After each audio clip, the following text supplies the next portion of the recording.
Hey guys, I'm here today to show you how to make some traditionally dyed Easter eggs. Easter's next weekend and it's a really great time of year. So I'd like to show you how I have made my dyed Easter eggs over the years.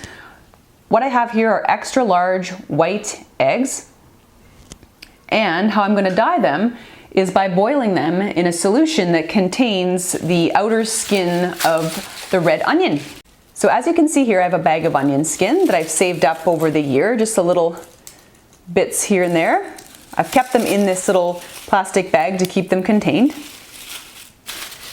And what I'd also like to do when we, boil the eggs with the red onion skin, it'll make them nice and pink or a reddy color. I want to make a little bit of a pattern on the outside.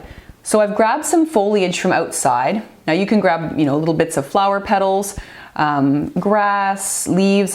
So I have some cedar leaves right here, and we're going to basically wrap them, around the egg. I have, oak leaves as well and a bit of parsley.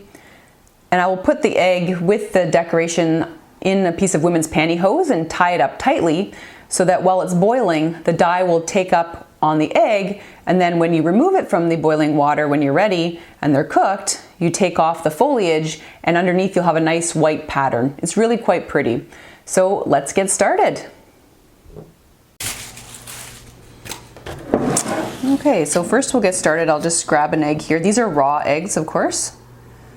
And if I just want to make a pattern, I can kind of put whatever I want on it here. Grabbed a few little leaves from outside. Here's a little bit of parsley. Just going to put a few little leaves on there just to make it nice and pretty. All right, so that's generally kind of where I want things. If you had a wax crayon, you could also write things on here as well. Put that down there for a minute. Just going to grab a piece of pantyhose. So right here I've got a women's pantyhose. I'm just going to cut it up a little bit here.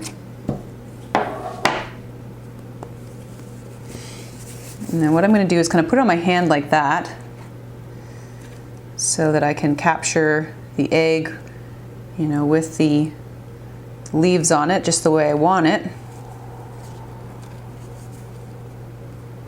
You can even do a little bit of a twist at the top because it'll make an interesting pattern. So you can see that's how it goes. Everything's kind of stuck on there. You can kind of straighten out this little cedar leaf if you want to make an interesting pattern.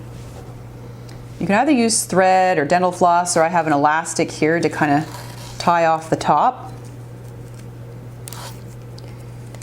Just like that. Just enough to kind of hold it all together.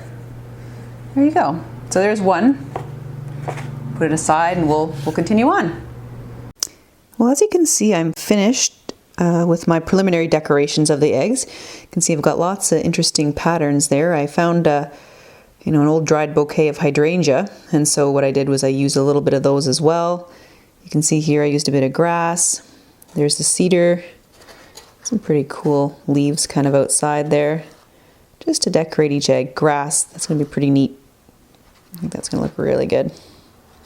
There's an oak leaf there. All right, so the next step is to take them to the kitchen and we will add them to the water and the onion skins and get them dyed. So as you can see, I've added the onion skins to my pot on the stove. I'm going to add my eggs in just as the water is kind of warming up. Simply because I just don't want them to be added when they're cold, right into very hot boiling water, because then they're more apt to burst. And that would make a mess.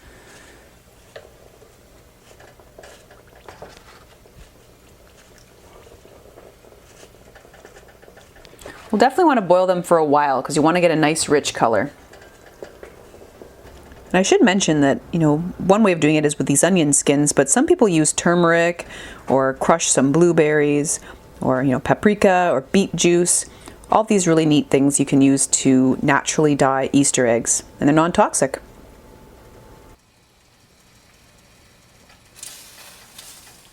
So as you can see, this is looking great.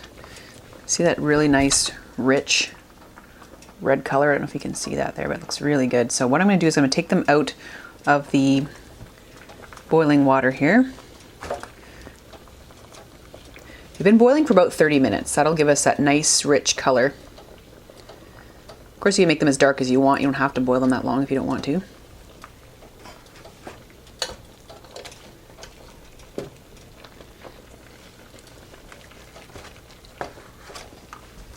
So I'm back here and I'm just taking off the pantyhose from the eggs. So you can see we've got some really beautiful patterns here. You can see the hydrangea leaves. Those are really nice, or flowers rather.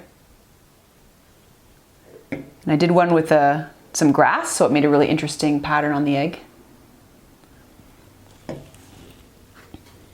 I waited until the eggs cooled down before doing this because they're extremely hot, obviously, when they come out of the water.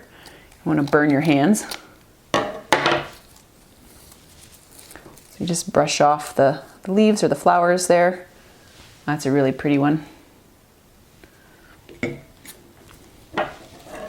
actually looks like underneath the leaves and flowers it turned a little bit yellow. The main egg, of course, is red because of the onion skin.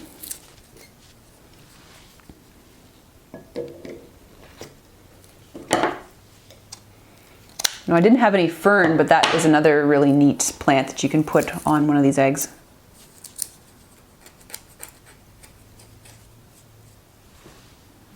That's really cool too. And